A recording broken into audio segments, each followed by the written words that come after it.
بسم الله الرحمن الرحيم.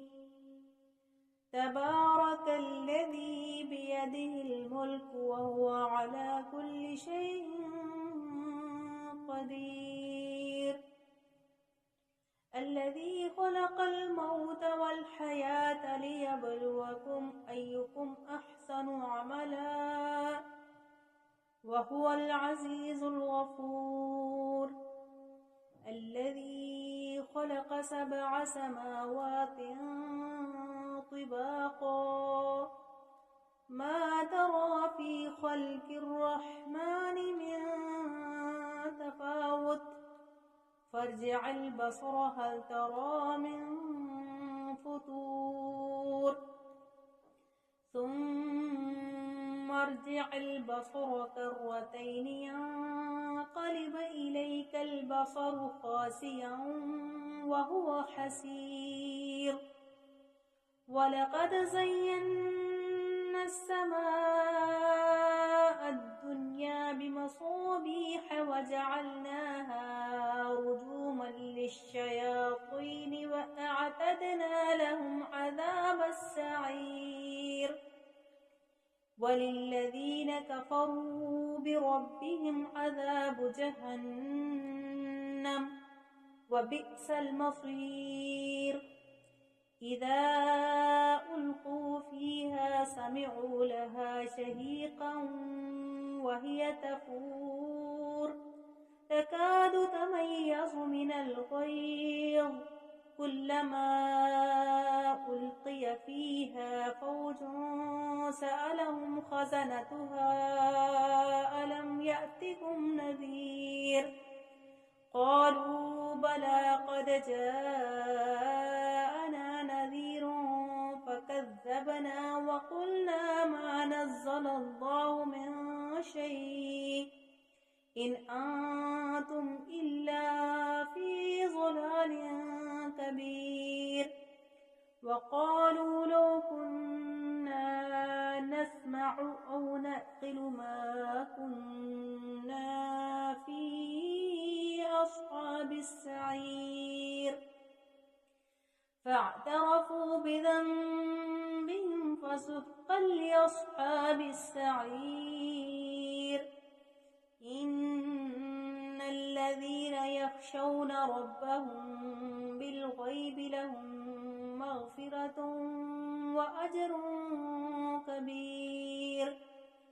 وأسروا قولكم أو اجهروا به إنه عليم بذات الصدور. ألا يعلم من خلق وهو اللطيف الخبير. هو الذي جعل لكم الأرض ذلولا فامشوا في مناكبها وكلوا من رزقه وإليه النشور.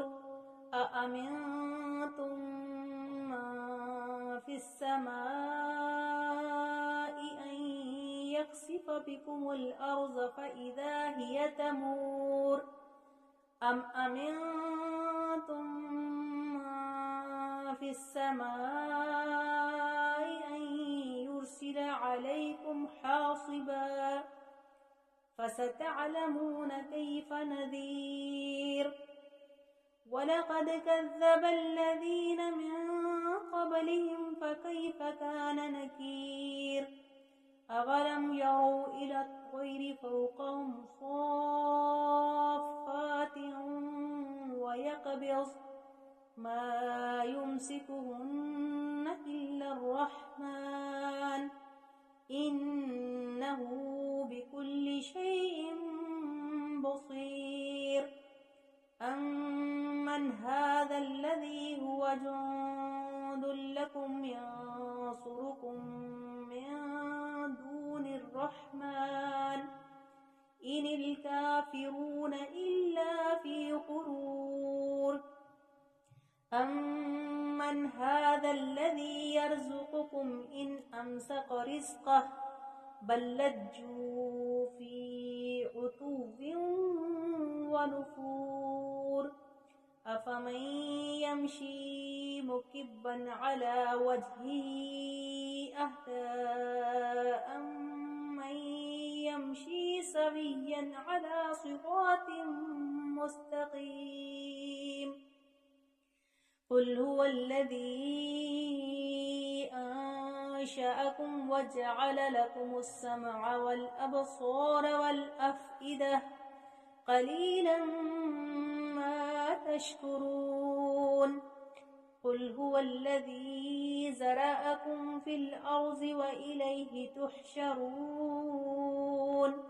ويقولون متى هذا الوعد إن كنتم صادقين قل إنما العلم عند الله وإنما أنا نذير مبين فلما رأوا زلفة سيئت وجوه الذين كفروا وقيل هذا الذي كنتم به تدعون قل أرأيتم إن أهلكني الله ومن معي أو رحمنا فمن يجير الكافرين من عذاب أليم قل هو الرحمن آمنا به وعليه توكلنا فستعلمون من هو في ضلال مبين قل أرأيتم إن أصبح